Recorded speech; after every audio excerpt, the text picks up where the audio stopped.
انت تعرف ان بيج كوكاكولا على الفيسبوك فيه حوالي 109 مليون متابع، ولو انت لغيت المتابعة هيفضلوا نفس الرقم ده برضه.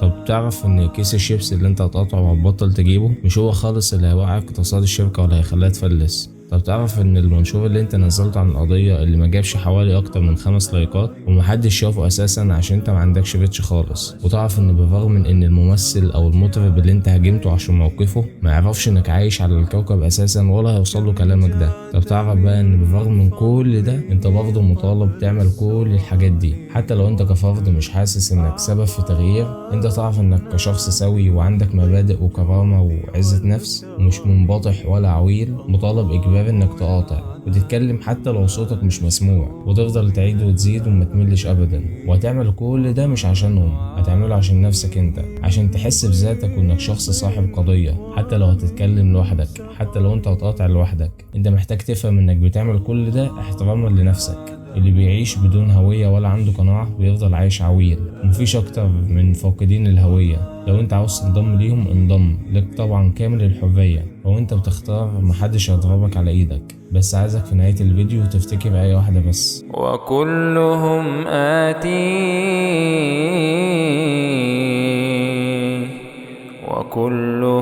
آتيه يوم القيامة فردا.